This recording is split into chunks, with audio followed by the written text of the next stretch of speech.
This is a jig and this is a Texas rig, and today we're going to be putting them in a head-to-head test to determine which one is truly the better bait. To do so, the rules are going to be simple. We're going to fish with each bait for a time period of 2 hours. Throughout that 2-hour time period, we're going to weigh every fish we catch on our scale. We're going to total up our best 3 for each bait, and the heaviest bag will ultimately be the winner and the better bait. So stay tuned and let's get right into it. All right, so now that we're out here on the lake, to be completely honest, I just spent the past hour and a half working on my trolling motor because it was giving me issues. Literally thought it was completely broken and was gonna have to load the boat up and go home.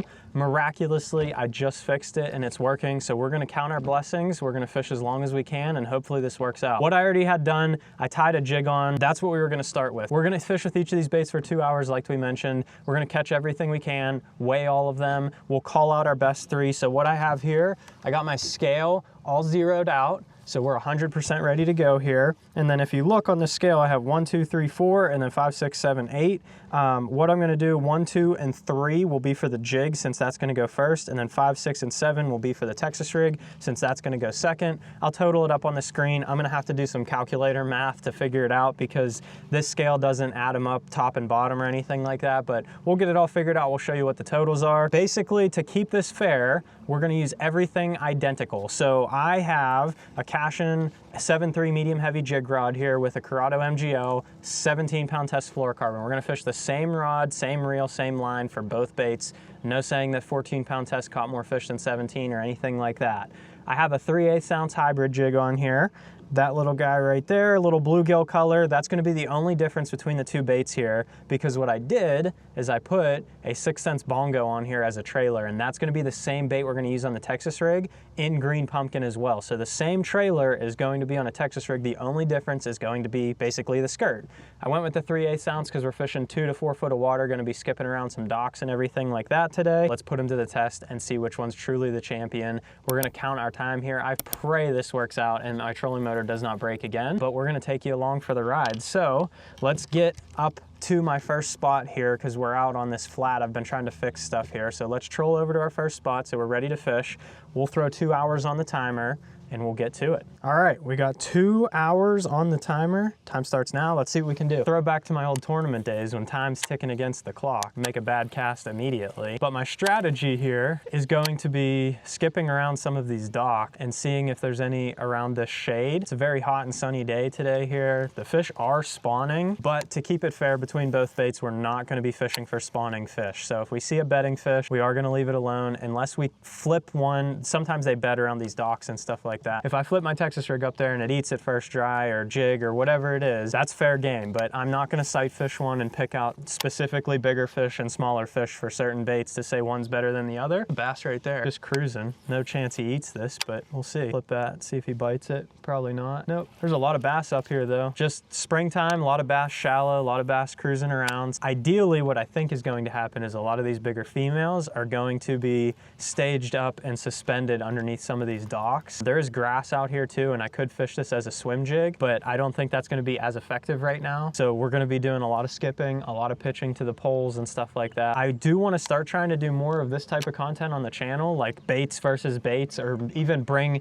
guests onto the channel and fish against them in videos with like different types of baits or budgets or different stuff like that. Since I'm not gonna be doing as many tournaments anymore, I think that's a super fun way to like put a challenge to fishing because I miss the competitive aspect of it. I'm not gonna lie to you. This would be a fun way to mix it up and do some different types of content. We got 2 hours, we got time to work, and we're gonna see what we can come up with our best 3. So let's get to work and see what we can do here. There is one on a bed right there. I could catch that fish, but I'm not going to. No cheating. It was a big one too. He did bite me the first time. Could have swung on him. Oh, there's a bass that just ate it right there. He's just cruising. I've had 2 bites on the jig and they both spit it so far. They're not holding it.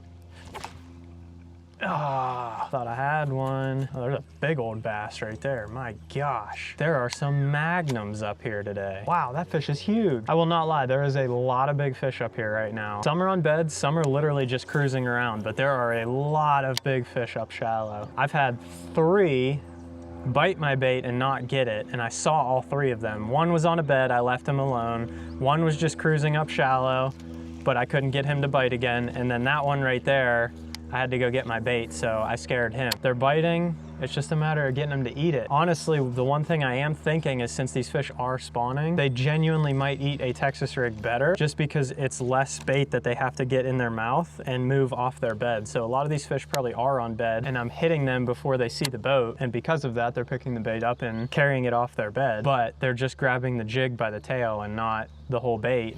And it's causing them to feel like I'm getting a bite, but then when I lift up, the fish isn't there anymore because it's already spit the bait up off the bed. I know we're gonna catch some on this though.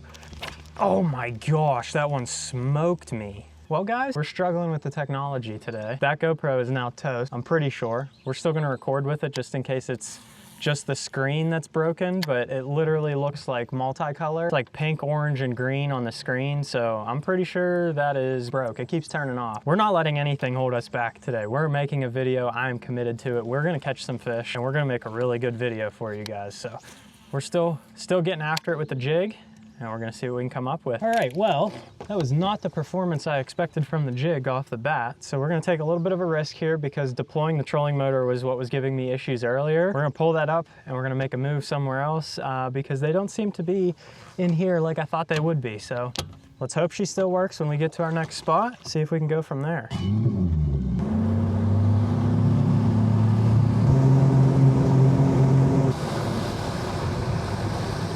She's working. I ran, we came to a new area, we dropped the trolling motor, and she's working. Same area, just a bunch of dock, random stuff that's up here. There could be bedfish, there could be fish on seawalls, there could be fish on the dock. Just trying to fish for whatever's up. It's the time of year when like 90% of the fish are up here anyway. We lost a jig, so we'll show you how to tie one of these guys up since we gotta put another one on. So when they come straight out of the pack, they look like this. Couple things I do to get them ready to go. I take the little keeper off of here. We'll also grab ourselves a trailer, so they come just like this in the little clamshell. Got a trailer, got a jig, we got everything we need to tie up now. All I do is take my jig and tie it on with a Palomar knot here. So go through the eye, back through the other way, loop it over, go around the bait, cinch that up, wet it, cinch it down, and then I'm gonna take a pair of scissors and I'm gonna cut it like that. And then what I'm gonna do is I'm gonna fluff this skirt up so that it's all ready to go. And I'm gonna check my weed guard and I see how that hits way back into the bend of the hook. That's how you're gonna lose a lot of fish. So what I do is I mark it right where it meets the barb of the hook right there. Ow, that one's sharp. Mark it like that.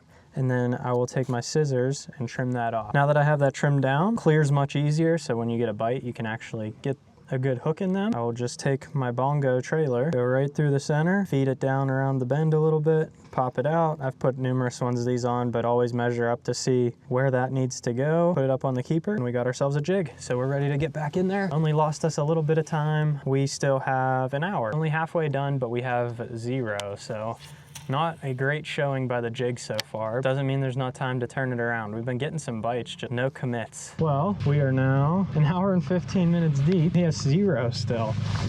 So not looking too great. We'll make another move and see what we can come up with. Guys, we are running out of time quickly here. I can't believe this, that we have not caught anything on the jig. We literally have 25 minutes left, which doesn't seem like a lot of time, but I can do a lot with 25 minutes, I think. But I just can't believe we have caught absolutely nothing on the jig.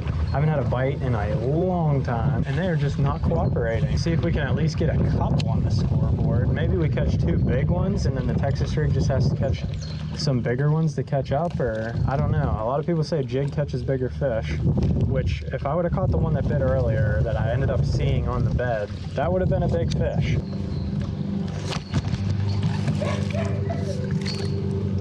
We finally caught a fish, and it does not count because it's a rock bass. Stupid little guy, but a lot of them up here in the north, and they love to bite literally anything. That's fish number 1. Taking me long enough just to catch that. Now we got to see if we can get an actual bass.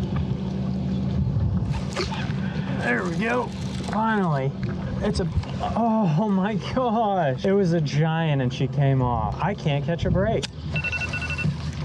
Ah, that's it. We 0'd on the jig. We had 3 bites and all of them came off. So we're gonna get this backlash out of here. We're gonna take a quick lunch break because it's 12:30, and then we're gonna tie up a Texas rig. Texas rig's just gotta catch 1 fish that's over 12 inches and it wins. I can't believe that the jig did that tough. I mean, it's unbelievable. I caught nothing on a jig. The bites I did get were big. I saw the 2. One was over there and it was pushing 4 pounds, and the one I lost down here was pushing 4 pounds. Could have had quite a bag with a jig. Maybe that goes to show just like when they're on beds, not the bait to throw. I mean, they're picking it up by the tail, they're moving it off the bed, and you're not getting a good hook set on them, losing fish, stuff like that. So let's get a quick bite to eat, and we'll see you in just a second. All right, guys, well, I am still in shock that we zeroed on a jig. I'm still determined to make a good video here, and we're gonna complete this challenge as it's intended to be, because that's the whole point of this video to begin with. Win, lose, or draw, I can't pick favorites. If the jig zeroed, the jig zeroed. What I'm gonna do is I'm gonna get another 6 cents bongo out here. We're gonna fish the same bait, and then I'm gonna Texas rig this. I am gonna peg it, and I'm gonna use a 3/8 ounce weight. We're gonna grab one of our pegs here, and I'm just going to put it on like I would, wrap that right over the line, just like that. Now you have your peg on. I'll slide that up my line. I'm gonna grab a 3/8 ounce weight, because that's what we were using for the jig to keep things equal. I'll slide that on, and then I'm gonna grab a 3/0 hook, extra wide gap. I feel like that's going to be the best choice for this. Probably fit the worm the best and ultimately be the better choice. So we got a bag of 3/0 hooks here, and we're going to grab one of those guys, make sure we're all sharp. I'm going to Palomar knot this guy on. Realistically, we could zero again with the Texas rig, and then we're just really not on them today. Have no idea what they're biting on. We could catch like a handful of fish on the Texas rig and just ultimately prove that the Texas rig just gets more bites, even if the fishing's tough or good, no matter what. They're just going to bite it more because it's a smaller profile. Or they really don't want the jig and they really want the Texas rig, and we absolutely blow the doors off that Texas or the jig that just zeroed, and we could catch like 20 fish on this in a matter of 2 hours. So very interesting possibilities. I'm excited for it. We got our Texas rig all ready to go there, and we're gonna get this timer started and try and catch some fish again. There's literally a bluegill trying to bite my Texas rig right there. It's literally eating it right below the boat. Drop it in, get a bite immediately. Round 2, time starts now, 2 hours. I'm actually, before I even cast, I'm gonna fix my bait up because it's not sitting properly on the hook. What? Had one, and I missed him again. Probably a fish on a bed, and picked it up and carried it away, but didn't have it all the way in his mouth, just like the rest of them. All right, guys, we are quickly running out of time again. We only have about 45 minutes, still no fish. Had a couple little nibbles, no good bites. I genuinely think just all these fish are absolutely locked on bed, and they don't want anything to do with what I'm throwing unless I'm right on top of them throwing it at them. So the no bed fishing rule kind of did not help us today. The only way I could keep it fair, so I kind of had to do that. We still have 45 minutes to see if one can pull it off. By one, I mean the Texas rig, because the jig has already failed. There we go. Finally got one. Oh my gosh.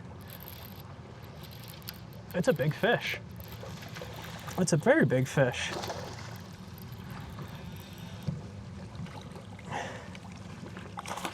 There we go. Finally caught us a fish. That was a long time coming. Score 1 for the Texas rig. I don't know how much time we have left. See if we can get a full limit off the Texas rig, which would be pretty cool. 25 minutes left to go, but not a bad fish. We'll throw him on the scale and we'll see what else we can come up with in the next 25 minutes. So far though, first fish on the Texas rig. That fish was absolutely not on a bed. It was just up underneath that jet ski lift, kind of sunning himself, or just kind of hanging out in the shade, I'm sure. 2 3/4 pounds. Not a bad one, but we could definitely do better. See you, buddy. We finally caught a fish. Roughly, what, 3.5 hours? 3.5 hours to catch one fish. Theoretically, the jig would still be in the lead if I would have landed some of those fish. It's not how tournament fishing works, and we're playing by the rules. So, Texas rig is in the lead. We'll see if we can get us our 2 more. That is it, 1-0. I can't believe that just happened. 2 of the most popular fish catching baits, zeroed on one, and I only caught 1 fish on the other one. We had some bites, but it really wasn't working out. I'm genuinely convinced that like 90% of these fish are on beds, and they were all just grabbing the tail and moving it. By the time I set the hook, I'd whiff. So I hope you guys enjoyed today's video. A little bit different type of content. They will get better. I will probably redo this video or try and do some other types of these videos when they're not all locked on bed and we can do something else. But if you enjoyed today's video, leave a like down below, hit the subscribe button, and check out this video right here if you want to see why my favorite jig is the one we used earlier in today's video. So thanks for watching. We'll see you on the next one.